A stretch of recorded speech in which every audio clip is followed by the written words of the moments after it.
Welcome, everyone. You're listening to Nefology, the podcast dedicated to crypto, accounting, business, finance, and much, much more. I'm Joe David, the founder of Nefos Group and Miner. Please note that all conversations recorded are professional opinions, and if you'd like to know more or gain support, please reach out to the team directly. Now on to the next episode.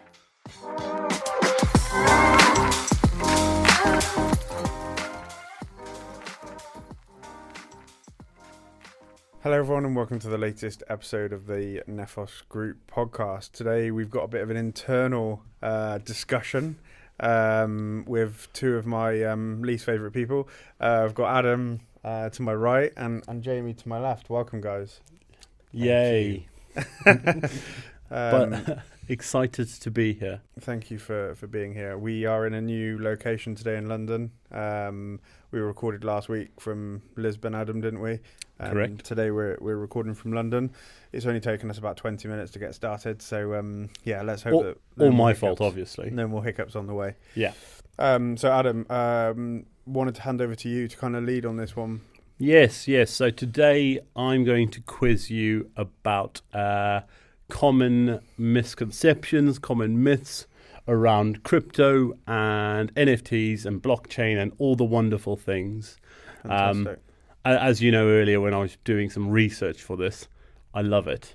I love it when facts don't care about your opinions and we can break down those myths with cold, hard facts. So, shall we get straight into it? I think we should. Let's do it. So, what is cryptocurrency and what is fiat? Jamie? Thanks. In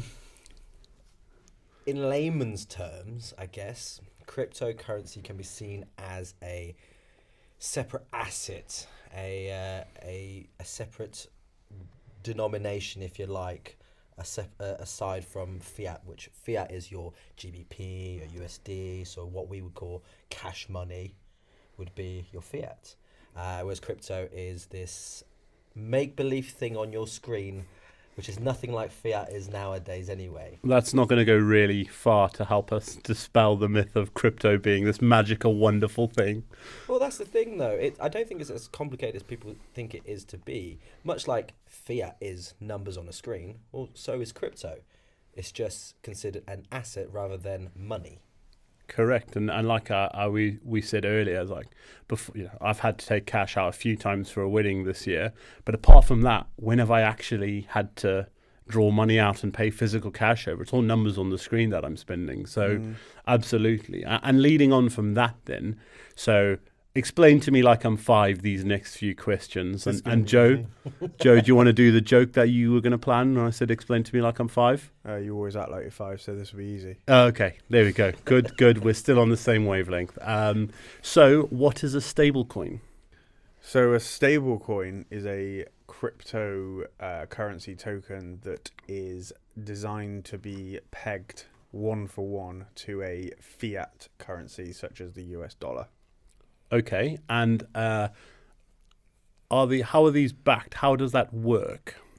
So it depends. Some stable coins are so let's take USDT for example, Tether.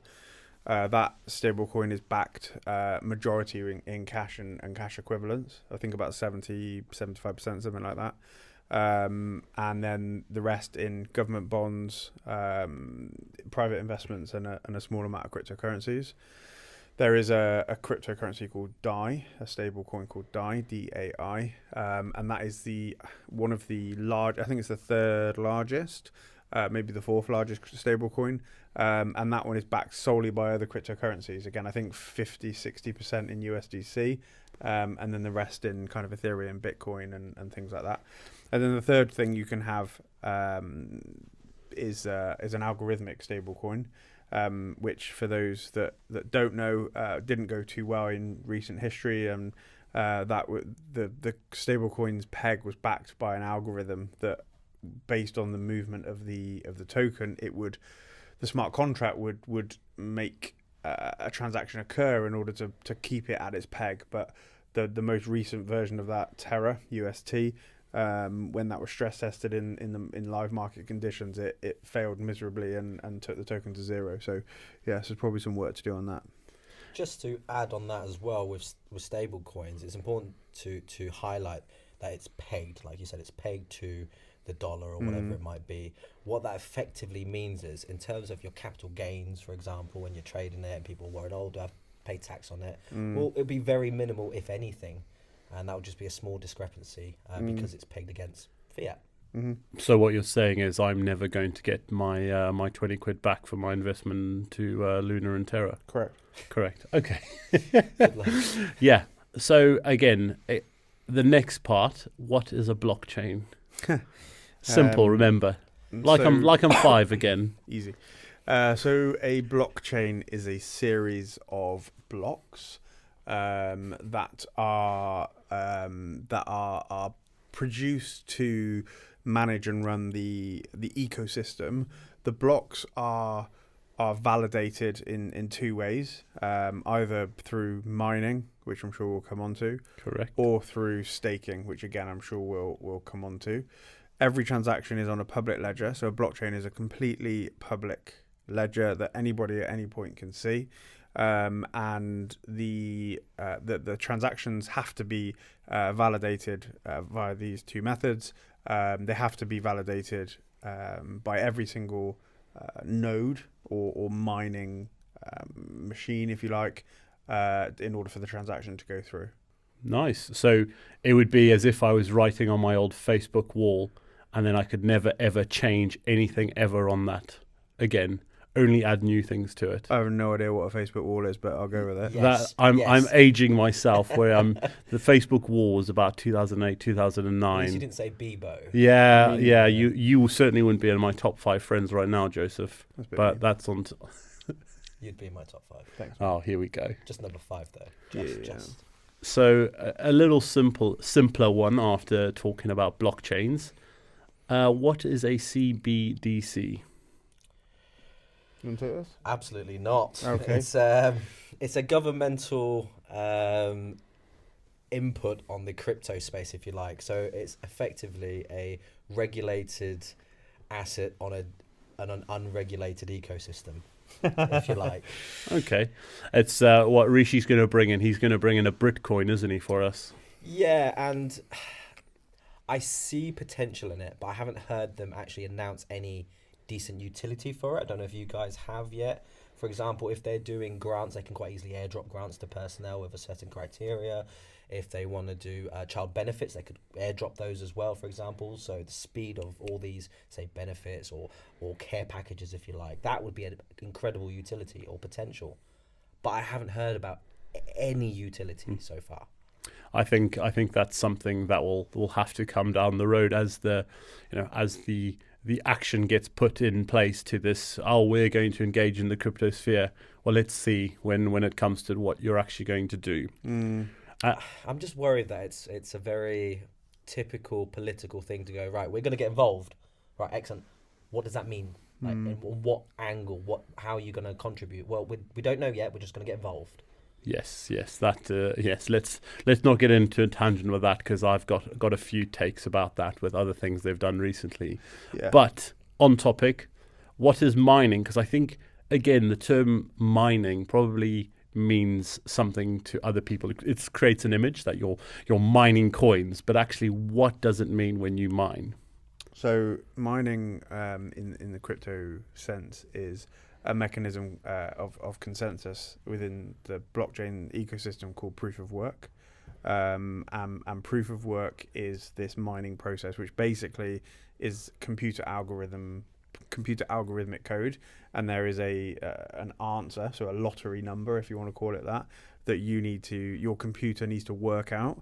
If it works out that number before any other computer, then it wins that block, and therefore it receives the rewards from winning that block and creating that next block in the blockchain. The largest example is Bitcoin, and until recently the second largest example was Ethereum, but Ethereum has now moved to a proof of stake mechanism, which I'm sure you're going to ask me about right after. I am. That does lead me very nicely on to what is proof of stake versus proof of work. Yeah, so as Joe just said, proof of work is where it's a competitive node validator, if you like. Whereas with proof of stake, it's a general consensus where you're staking your crypto, if you like, with these nodes. So it's a bit more. It's supposed to be a bit more eco-friendly for starters, but it's also a bit more fair, if you like. So you don't have this dominating force of power going, right, I'm just going to mine all these and add to these blockchains and go from there. And Perfect. And again, with this stuff, this is a lot harder to explain like I'm 5. So, maybe explain to me like I'm a 7 or 8-year-old on these next ones. But what is a node? So a node effectively is any computer or a computer device effectively that's connected to the blockchain. Effectively is what a node is. And what does that computer do? As we've just mentioned, it validates the blockchain network. Perfect. so it basically helps the ecosystem work. Correct. It's a general consensus. So rather than having a centralized body deciding who has what, it's decentralized. All these nodes, part of a ledger, if you like, is open. It's everyone agrees on it, and it should theoretically be impossible to penetrate maliciously. Should. And I don't know if we want to go into this because it kind of deviates slightly, but so you just talked about it should work in this way. Now, could you explain, again, very hard to do it simply, but what is a fork? Apart from a device I've used a lot over the last few weeks. To be honest, a fork isn't actually that difficult to explain. A fork is effectively a copy of an existing blockchain, and then that copy is then amended in certain way in order to generate a slightly different approach to that particular blockchain. So an example would be Bitcoin Cash. So Bitcoin was the original blockchain, and Bitcoin Cash was a fork of the Bitcoin blockchain. Lovely, well done. I like that.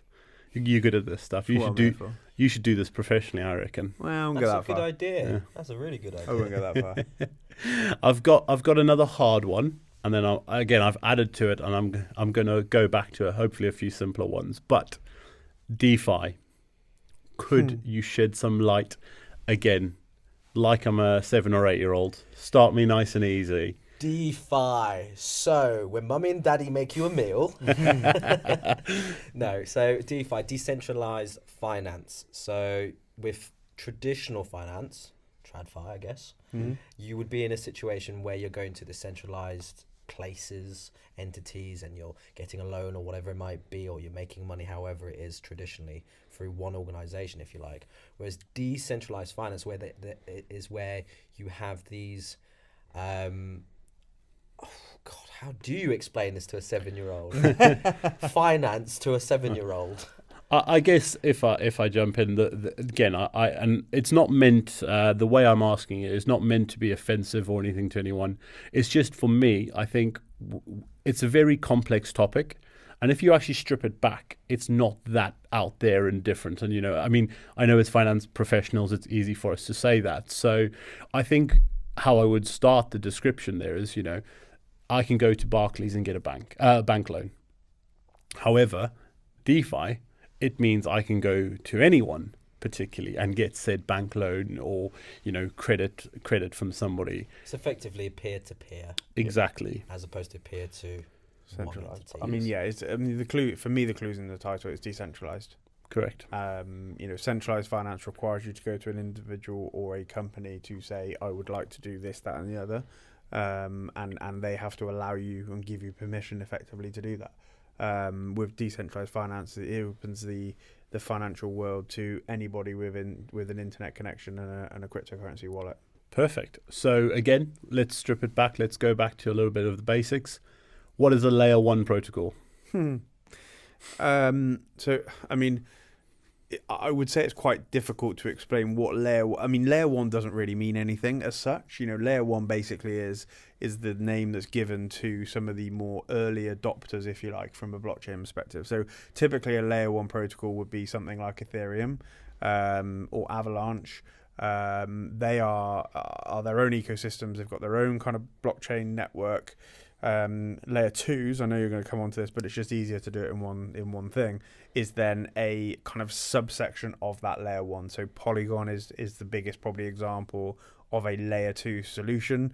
The layer 2s are there effectively to allow scalability for the layer 1s. So where there's some issues potentially with layer 1, so Ethereum, it's not the quickest, it's potentially high fees, although they've come down a lot recently. Layer 2s allow scalability through speed of transactions and lower fees. Perfect. Sorry for jumping. No, perfect. And I guess a last one, because I don't want to go through every bit of terminology in the crypto sphere, but a smart contract. Just very quickly, what is a smart contract and how does that interact? So a smart contract is effectively a line of code written into a transaction that will automatically trigger based on a previous action that is previously declared by the code. So an example of that would be that as soon as let's take what I think is a really good example of the use of smart contracts is insurance. So let's say that if I drive my car into a wall, and I can then put that claim onto the system, and that I send a photo, and the system can see that the photo is approved, then that will trigger automatically a claim for me, and therefore will automatically kind of put the money back into my bank account, as it were. So it's an automatic trigger based on an event that's happened in the past, and there's lots of another example would be sale of a car. So let's say I transfer the V5 document, which I have on the blockchain now, for example, over to you. As soon as you receive that, there's no question of you giving me the money, because the system will automatically say, I've received the V5, therefore I'm sending the money automatically. So it's like in Excel if I did an if statement. Well, you say that, but that's exactly what it is. It's a very complicated, You two are boring accountants. It's almost function integrated with a load of contracts. It's almost like the. It's called me boring. Mm-hmm. I mean, we all are, but that's also. He just compared something interesting and innovative to an Excel if statement. You just went, ooh, contract this, contract that. I'll just explain the facts, mate. And but again, like, you see why I make that statement, because when you simplify it, actually, it's a lot easier to understand. So we understand that from your perspective about what you just explained, that boring bit of talk about insurance and cars. But but you see what I mean? That it's a way to bring it to the masses, because most people understand if statements, or at least the concept of them. Most people in the finance world, because we'll workshop that one. We'll take it offline. So yes, that's kind of enough for now. Enough exam style questions for you guys. And next, what I really want to get onto is some myths around cryptocurrencies and the blockchain and that. So, the big thing at the moment is actually it's not regulated in the UK. Now, on the 26th of October, the government had a reading of a paper. I can't remember the Financial Services and Markets Bill. That exact one. That one. I didn't want to look to my right to read it. But in effect, what this is going to do, it's going to bring regulation to stablecoins, really, isn't it, in its first iteration, with probably the view that it is going to regulate a bit more of the market.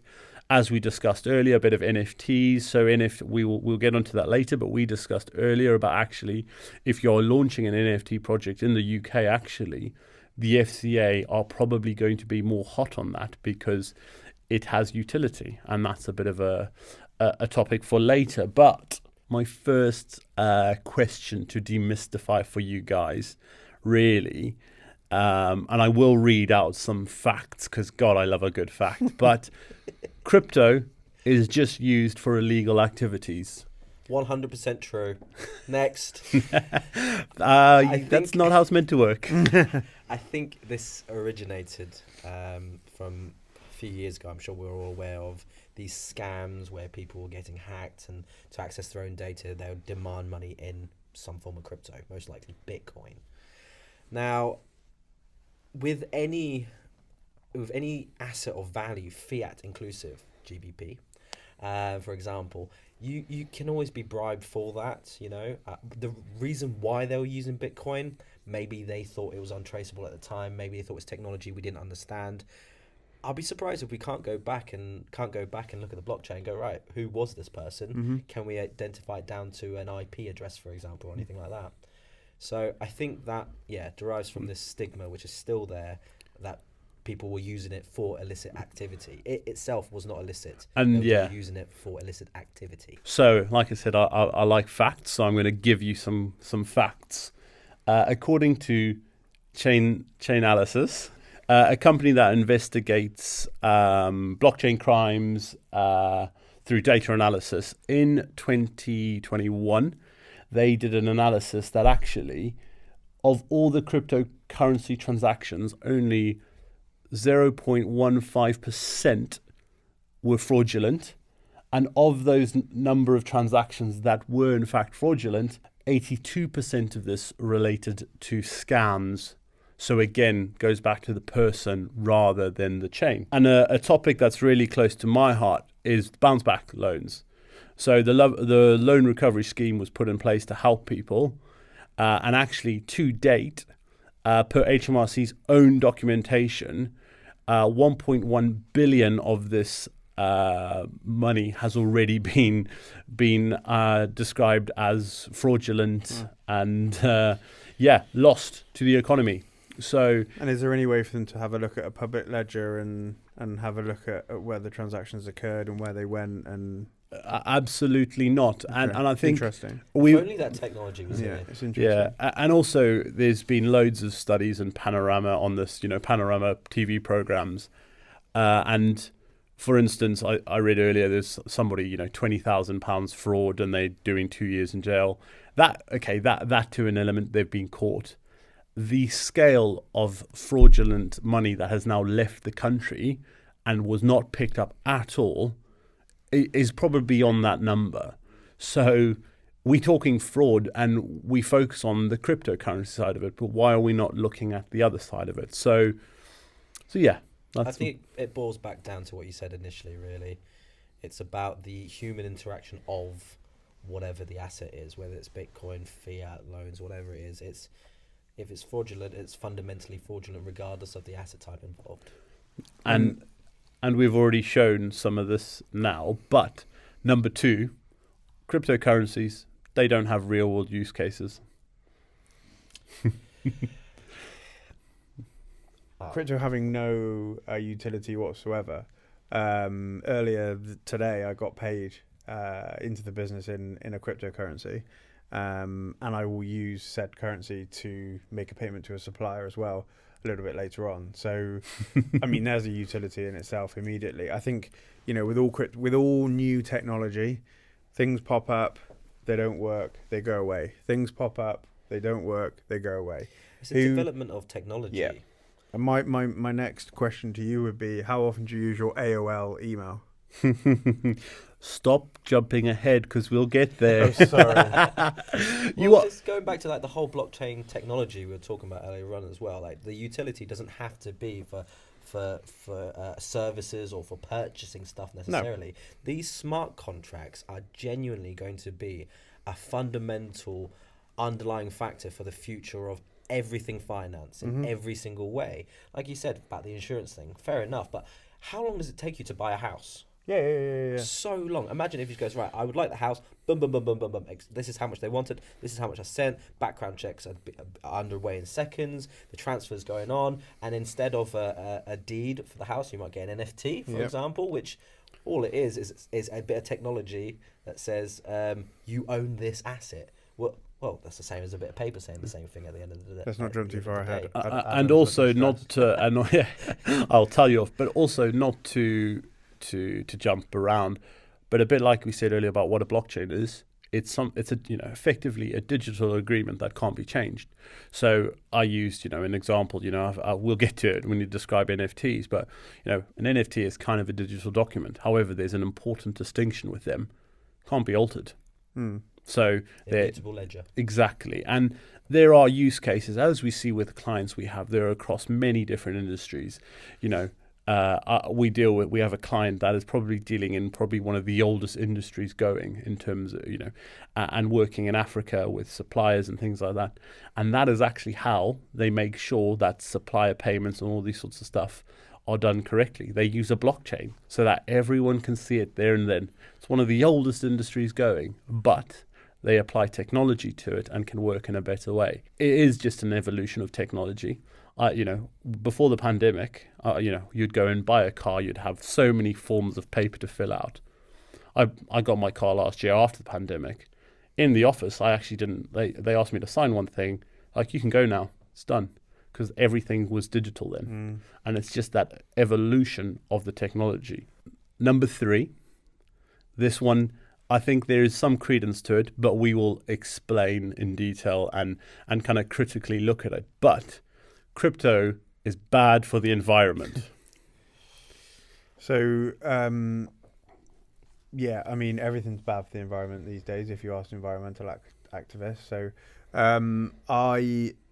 I don't disagree that elements of crypto are putting a strain on certain elements of the environment. Absolutely can't argue against that. I can't say that crypto doesn't in any way harm the environment when an element of it is electrical powered computer systems, and in order for it to run we need to have computers on, because the only way that a cryptocurrency blockchain works is via a computer internet, even if we're not running a node. But I think there's a couple of myths in that, and the first one is around Bitcoin. So Bitcoin mining is the biggest what people would say is the biggest kind of contributor to that. So there's a couple of things. Firstly, a lot of Bitcoin mining now, one of them is our client, are run on green energy. So at that point, that's a good use of energy, if you like, and a positive effect, if you want to call it that. Secondly, I read an article just last night that banks are using significantly more energy than cryptocurrencies in order to run their operations, their offices, their banking kind of premises. All these different bits and pieces that they're touching in terms of a bank. So I think it is a myth. Proof of stake is a significantly, I think Ethereum said that it was a 99.5% reduction in energy when they usage when they move from proof of work to proof of stake. So it's a new technology. It's going to be improved. It will always take a little bit of time. So yeah, I'm not going to say it's never going to affect the environment, but I don't think it quite has the same impact that the mainstream media might want you to believe. And I will get into a bit of whataboutism myself now, but I don't like that as an argument. And also, we were at a conference a while back, which was actually meant to be in support of Bitcoin, but there was it was an environmentalist person. She was I am too, so I feel weird to say it. She was a environmentalist journalist. So she was very keen on the environment and working with companies that do that. And she brought out that fact in America, an old coal operation was opened up to do some Bitcoin mining. In the world, we don't make rules for the exception, do we? No. Because one person is doing it that way, we can't just focus and say all of crypto is bad because of one thing. Like I said, we've got a client who are a huge Bitcoin mining entity, and they do.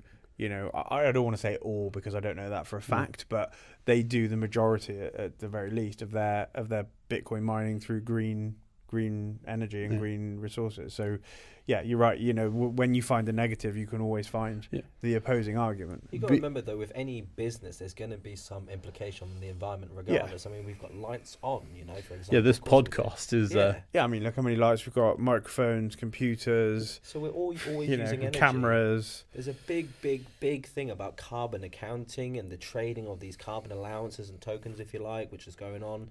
And that's just with normal businesses. So for someone to go, or a group of people to go, you know what, this is really bad for the environment. Well, is it as bad as the next thing, though? I'm not saying it's a good thing to be that environmentally unfriendly, But we need to move on with technology at some point, and it will get better. I've had this discussion again. It's the electric cars, and somebody pointed out to me that, oh well, you don't factor in the making of the car when you talk about how environmentally sound the car is. You know, the Tesla, they say, how long does it take to pay back? And I had to remind them. I said, but why aren't you factoring in the cost of making a petrol car? Because you're not in your argument, and it's so important to look at the whole picture. And I know let's not get too far away from it, but you know, for instance, Netflix. We all watch Netflix all the time. I read something from The Guardian that this was in October 2021, so the shows were different and we were kind of locked down, but the point stands. In the first 28 days of their most popular shows, the watch time from people watching those shows equated to 1.13 billion kilometers of car journey of an average family car driving. And it's hard to scale this because we don't realize it. That's the same distance as driving from Earth to Saturn in a car. But, you know, and obviously Netflix are moving towards better carbon reporting and trying to be carbon neutral. But we don't sit there and say we shouldn't use Netflix. We go, actually, they're trying to make changes. They're doing this. So we should have that same approach to this area. Yeah, agreed. I think the other thing is we're always going to have extremists at different ends of the spectrum, right? They're always going to be, and I'm going to say the unpolitically correct thing, of nutters that will climb on a gantry on a motorway and claim that they're doing it for the good of the world. Like, you know, we're always going to have people that are extreme. You know, am I extreme the other way? No, absolutely not. Like, I recognize, I recognize when there's problems. I recognize when there's something that might need to be improved. But at the same time, I also don't go the other way and, you know, kind of say that it's terrible, we can't go. So I think we need to put a bit of perspective on this, that, you know, yes, it's a new technology. Yes, it's using some energy. You know, yes, there's a global kind of climate initiative, and we should all be working towards that. But we don't need to go to the extreme of saying shut it all down now, because it's all going to kill the world. There's a phrase, and I'll butcher it, of course, as I like to do with my quotes. But the enemy of progress is perfection. We have to make something perfect before we even utilize it. That's you all over, by the way. Yes, yeah, I am a perfectionist. Correct. I'm working on that though. So we've kind of touched on number 4, but it's still an interesting one to focus on. Cryptocurrency is not secure. Yeah, I mean, the inflection on that question is quite important, really. Like, what part of cryptocurrency is unsecure? Well, I was going to, again, I've got some facts. God, I podcast so hard. I'm glad you're prepared for this. I am prepared. Did you know Bitcoin has never, ever been hacked? Yeah. Let that set in. And, you know, I said this to you earlier before we came on. I think what muddies the water is when people hear Bitcoin scams, they think, oh, there's an issue with the Bitcoin. However, people don't want to hear this. The biggest problem, it's like VAR. We talk about VAR all the time. It's a people problem, not a technology problem. Yeah, the technology works. It's people getting scammed. And let's just talk about VAR for a second. Oh no! What did I start? No. But because you're right. Because, you know, ultimately, what can a computer do? A computer can make a factual decision, right? That's all it can do. A computer can't make a subjective decision for now. Right? So in the VAR situation in football, you have to rely on a human being to make it. So instead of making a human being on the pitch make a human decision, we're asking somebody up here to make it. Stockley Park. We're also asking somebody to look in hindsight effectively and go, if I slow this down to a millisecond, will I make a different decision to if I saw it in action there and then, blah, blah, blah, blah, blah. I don't like that angle. I think I'm going to go with this angle. This angle shows that it was a foul, whereas, you know, we're making the facts fit the narrative in a way, right? Yeah. So this is exactly the same, in my opinion, here, where does the blockchain itself have a problem? And I'm summarizing here, so don't, someone will comment that yes, it does, but ultimately no, it doesn't. The contracts that are written within the blockchain do not have fundamental problems. Have human beings influenced those blockchains, or have they influenced those wallets or whatever in order to steal people's money? Yeah, probably. But in the same way that somebody could manipulate a link that they text to me on my phone, I click on it. Santander and DEC have done an advert about it where they dance around on a table. I don't know if you've seen it in like sumo suits. But my point is, like, Santander are doing a marketing campaign around how they're trying to prevent fraud in the banking system. So for me, you're always going to have human beings that are going to, screw other people over, for want of a better phrase. Correct. The way I see it is, you mentioned the term, was it Bitcoin scam? Cryptocurrency scam. Well, if you get mugged on the street, they don't say fiat scam. You're being mugged off, or you're being robbed, or whatever it is, for your funds or assets. Jewelry scam. No, it's just a scam. Yeah. At the end of the day, the vehicle in which they use to scam you is the important part, not what they've actually stolen. You don't say, oh yeah, whether it's Bitcoin, next cryptocurrency, jewelry, money, clothes, whatever it is. It's just a scam. And in the effort of being balanced, because, Bitcoin has, and the more popular networks probably are the same. Of course, there are contracts that have been written that are wrong, and it's got human error in it again. That has resulted in a loss of it. And of course there's been humans that have deliberately, maliciously written contracts to steal people's money. Yeah. Absolutely there has. But there has in the real world as well, in the real financial world. And I was just going to say, in 2019, they found that 90% of the data breaches and of that nature were from human error, not from malicious scams. It's just leaking and accidents. And it goes back to that. We make the rules not for the exception. We have to assume good nature in people, because everything we put out there is going to be manipulated and scammed, and that people are going to try to do that till the end of time. Yeah, and I think I've said this before on projects and stuff themselves, that a lot of projects don't go out to screw people. A lot of projects don't go out there to rug, as it's called in the crypto world. So, but that doesn't mean that projects don't. Every project survives. Some projects fail. Some projects fail because they've got poor financial management. Hello. Yeah. So like that's part of our job as well as financial professionals within this space, is to help these business owners, these founders, these creatives, these innovators to make their business more business-like and try and ensure they don't fail. But just because a business fails doesn't necessarily mean a bad decision isn't fraud. I'm not saying it's right, but it doesn't necessarily mean fraud. Just because you're a bad businessman doesn't mean you're a fraudster. At all. And talking of failing, it brings me on to point 5, really. Trying to work a little segue in there. But you do realise as soon as you say segue, your segue is ruined. Yeah, that's fine. I'm willing to live with that. Crypto and blockchain is a fad. And before I ask your opinions, I just want to read a headline from the Daily Mail in December of 2000. The internet may just be a passing fad as millions give up on it. That's a perfect example and explanation of the whole situation. Don't get me wrong, there's been plenty of fads before it, after it, and there'll be plenty more. Is this one of them? Honestly, we won't know until we're past it. I mean, look at those mini disc players. Yeah. Remember them? Yeah. Even those portable CD player things. What, Walkman? Yeah, whatever it was. They were great though. Yeah, of course they were. But now there's something better. Yeah. And iPods don't exist anymore. But iPhones do. It was interesting because the creator of that was at Web Summit last week. And he said they realized they created the iPhone too early.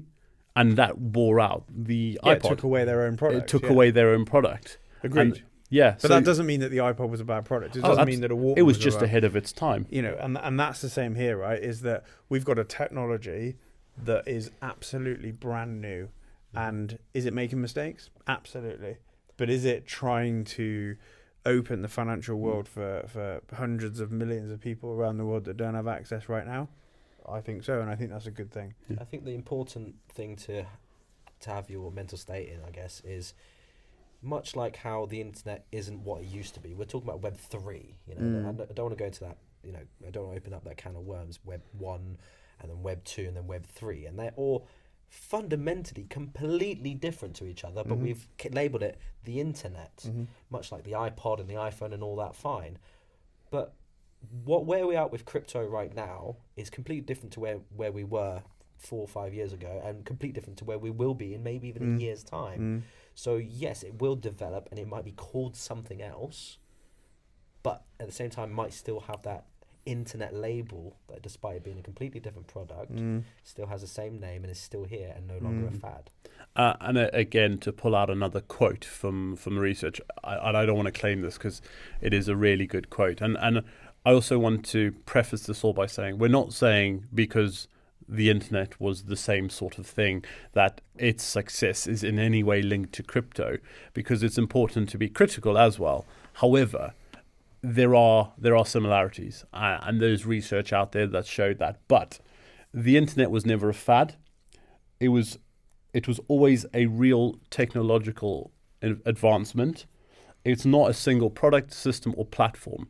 It is, in essence, decentralized and available to everyone. So, you know, there are similarities, and we can't just turn that blind eye. Now, will we do things differently in the future? Possibly. But, you know, I've always likened, like you said, you talked about my AOL email address, which I never actually had. I you know, poor man growing up in Africa, we didn't have internet in Zimbabwe, no. But, you know, for instance, it's interesting, and humour me, we segued to Zimbabwe very nicely, and I ruined my segue. But at the moment, and in the previous years, whistle-stop tour of their history, there is no currency effectively at the moment. They use US dollar. They've tried to bring bond notes back.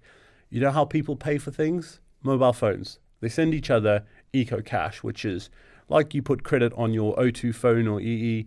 That's how a lot of transactions happen. Oh, I'll send you some eco cash. I'll do this. That makes up a large share of transactions. If I could jump in as well, and I was going to make a joke, but actually the joke is relevant because when you said they pay each other with mobile phones, I was going to say, oh, they give each other mobile phones for payments, do they? But which was supposed to be a joke. However, ultimately, if I say to you, I want you to do something for me, and I say I'm going to give you a mobile phone as payment for that, and you accept that, and the work you're doing, let's just, you know, I'm not going to put a fiat value on, I'm just going to say there's a value to it. Does that phone now have a value? Of course. And my point there is, what is the value of a currency? What is the value of a crypto? What is the value of a Zimbabwean dollar or whatever it was?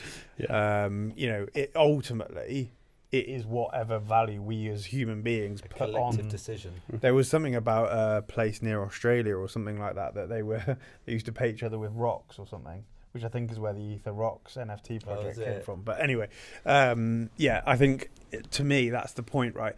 If in Zimbabwe they're able to transact with each other with eco cash or whatever you called it, you know, then where's the value of eco cash? The value, you know, in the UK is zero because nobody uses it. I mean, ultimately it's tied to US dollars, but effectively it's not Zimbabwe's local currency. No. So, yeah, and I think ultimately, you know, we also talk about, you know, you also hear this one when you talk about cryptocurrency, and I know it's slightly we slightly go in summary here, but you know, it's not backed by anything, and people still think to this day that the pound is backed by something. I mean, obviously it is, but really what probably is happening is in HQ in the Bank of England, they have a large computer that they calculate the cash and circulation, how things operate, and what they need to do with the economy. Now, I'm so aware that is a huge oversimplification of what goes on. But you say it's backed by something, but during COVID, we printed a shit ton of money. Correct. What backed that shit ton of money that, you know, ultimately who's paying for that now? I just want to clarify, right? We are not anti-fiat. I am. At all. We are not anti-fiat at all. No, I'm not anti-fiat. I'm anti I'm anti-centralization. I'm anti-government control. And I don't think it's a case of this one or that one. There's No. room for both. There's Correct. plenty of food to go around. There's enough seats at the table for all of this technology, new and old. And you have to, anyone listening, you have to remember the type of industry that we are in and our passions, and the whole point of this podcast in particular, that we're not shitting on anything or anyone else. It's just the focus of the conversation, and it's just interesting. Yeah, and look, my comment about I joke about about being against it or whatever. I don't see a value in going forward in holding a large amount of a fiat currency. Personally, I'd agree with that, but that's nothing to do with crypto at all. I'm not saying it is. Yeah. I'm not saying it's to do with what I'm saying is as for my personal net worth, if I wanted my net worth to improve, I would not be holding a fiat currency. Absolutely. You've read Rich Dad, Poor Dad. No, this is just because he had a talk with the Binance guy, and he holds all his net worth in 2 coins. Says the guy sat in the Binance. Yeah. Do you just want to be like the Binance man? No, I'm joking. You don't have to answer that. No, but this is an important point. I want to be successful, and I want to improve my net worth. People think that the safest thing they can do with their net worth is to hold it in cash. Absolutely not. It's probably the worst thing you can do. I mean, look at inflation rates right now. A government at any point in time can print as much of that currency as they want. It's called the Robert Mugabe strategy. But this is the problem, right? We can now print as much as we want whenever we want.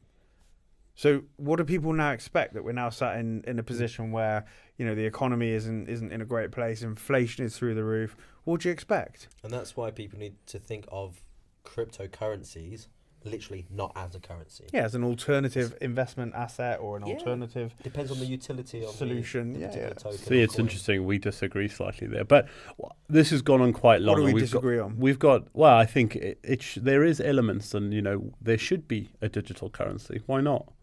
What do you mean? How does that make us disagree? Oh, you say that you shouldn't view it as a currency.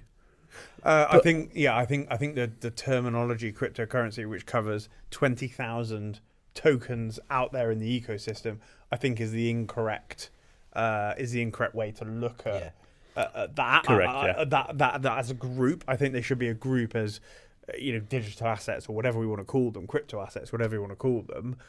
Obviously, an element of those can be payment mechanisms if they're payment rails if they're set up that way. But what we're saying is we shouldn't be lumping all of them in one bucket. Absolutely, yeah, absolutely not. And then complaining when one isn't a perfect currency, and we're like, well, it's not supposed to be. And the three of us sat here, we could literally, and we do talk for hours about this. So I kind of want to summarize. And again, I want to use a non-crypto example of why I think this space is so important, because I think when we've discussed this in the past, Joe, I think I'm quite a good person, because am I a crypto nut? No, not at all. But what I like to do is think critically, and I like to have my opinions challenged. And I think over the last year or so that has happened. And when you actually try and understand the things we're talking about, it makes sense, So my example would be, and this is not just yesterday, I've had this discussion before, we have some people who are OnlyFans content creators. And obviously we are going to launch Nefos Accountants tax advice on OnlyFans at some point. I will. But I'm out. in all seriousness, though, I said it yesterday, and the response I got from someone was they're starting to look at accepting cryptocurrency and all that. I mentioned, do you do banking for OnlyFans people? Oh, no, we don't do that.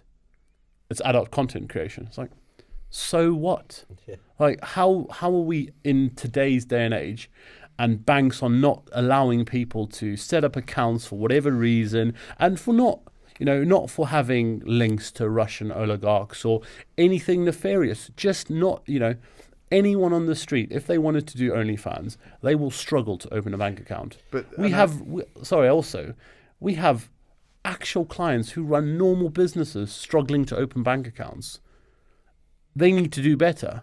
This innovation will bring improvements to everything. They have to move and adapt or fall foul like all the industries that haven't. BlackBerry. Centralized banks will not change. They will have They're to. going to have to, otherwise something's going to. And also, if you At the moment though, they're too big, they're too politically powerful. I'm talking big banks here. I'm not talking one that we were talking to yesterday. I won't name them for fairness, but and one and they're not the only one. And one that we've spoken about today. Correct. Another one that we've spoken about. We're not talking of a HSBC, etc. Here, we're talking of a more digital bank. These huge huge entities like HSBC, etc. They're too politically powerful to fail, and we're getting a little bit on the area that Adam didn't want to get into, but this is why I'm hugely against a CBDC, for example. Are you really? Yeah, hugely against it, because I think it does what we're trying to avoid, which is giving control back to the government. It's like trying to centralize. I'm not saying that some of the examples you gave earlier around airdropping of benefits. I think look that's at great. your mic. Just I think you just make sure you're on your mic. Sorry. Yeah. I'm also being. I wasn't sure if that's going to affect the sound. I don't know, but listen. I think that's a great use case. Because it's great. What you're saying is really good. So I want it to be picked up. Yeah. Thank you. And I think it's a great use case that you've given out, but. Why should a centralized organization tell me that I am not allowed to do something which is fully legal in this country? Yeah, that I think so. Should not be allowed to stop me from doing that. Agreed, and it goes back to So I'll try to pick a celebrity in the news who's been debanked. That probably isn't a controversial topic, but so I won't. I'll focus on that OnlyFans person or someone like that level. How can you tell me they can't set up a bank account? Or how are you going to debank somebody for that? So let's talk about that. Kanye West. Okay, because the other point I wanted to address before we'll talk about that really, because I also want to move on to NFTs. Well, we probably need to. We need to stop, but we do. Maybe we need to do another episode on NFTs. We do, yeah. If you think that banks aren't going to change, because ultimately I think they will, they'll have to. I think if you look at through the ages, all these big companies that we thought couldn't, they were too big to fail, have failed. You think of all the investment, we've seen some of those charts of all the big funds putting money into cryptocurrency in the next few years. BlackRock, JP Morgan, these people are getting into it. It pales into insignificance when you look at the amount of money and political power is all I'm saying that some of these large banking organizations have. I think you're both wrong. No, I think it's a case genuinely of they're getting on with the trends, and yes, they are getting involved and dipping their toe into this ocean of the grand scheme of things. I strongly believe that there will be some kind of change, not necessarily in the immediate future. We've already gone through a change in banking systems. If you think about it, digital banking. Digital banking, absolutely, on our phones. When was the last time you went into your bank? Oh yeah, I mean, my dad will never use internet banking. He doesn't trust it. But that's because he's of that generation. But do you know what he said to me the other day? He wants to buy some crypto. What's the reason behind it? Oh, speculative. Exactly. Yeah. But also, one of our best clients digitally, giving us records, using our systems, is probably one of our oldest clients. So let's not. No. But I also agree with Jake. Yeah. The reason I made that point is because my dad is old school. My dad is in that way of I will either go into the bank or I'll phone them up. That is because I said to him I'll just pay for this and you send me the money. He's like, oh no, it's too complicated. Just because things change, it doesn't mean you have to change with it if you don't want to as a consumer, But as an organisation leading the country or the globe in certain areas like banks and stuff, you should probably be able to incorporate it at least, not fundamentally change your. But what I'm saying persona. is, if you are politically powerful enough that you supply enough political money, if you like, into the ecosystem, and the world is saying, HSBC, we're going to decentralize the world, we're going to put it into cryptocurrency. I'm being very extreme here. What are you going to do? You're going to go and rock up to your mates at government and say, bring out a CBDC, will you, so that I can still operate? My point is, of course, there are organisations out there that we would say are too big to fail. Look at Lehman Brothers. They failed. So I'm not saying that nobody can ever fail, but look what happened when RBS went into financial difficulties. The government bailed them out. Look what happened when Northern Rock went into financial difficulties. A big institution came in and swooped up and picked up the pieces. So my point is that, are these organizations going to make the significant change that we believe they need to make? I don't believe they will. Will they change? Of course they will. No. They all now have much better banking apps than they used to. Well, some of them. Anyway. And yeah, so let me sum up and kind of finish. I think it's really good, by the way, what we've discussed. I think, again, we use the parallels of the internet, and we look at the life cycle of where we're at compared now, in the internet's life cycle. If, say, we use 89 as the starting point of the World Wide Web, compared to where we are now, look, we're not saying crypto is the or blockchain as well as crypto. We're not saying it is the next internet, but what we're saying is there are trends, there are similarities between the technologies, and we don't know. We, towards the end there, we speculated a lot, but this technology is in its infancy, and we'll see where it goes. So, Joe, wrap us up, please. Thank the fans, the one that's still remaining. Thank you, everyone, for listening. As always, we hope to bring some light entertainment to the conversation, as well as trying to debunk some of these myths in this one. So, yeah, thanks, Adam, for preparing for once. You've now set yourself a precedent that you need to be this prepared for everything. Correct. And thank you, Jamie, for being here. And yeah, we'll see you on the other side. See you when you're older.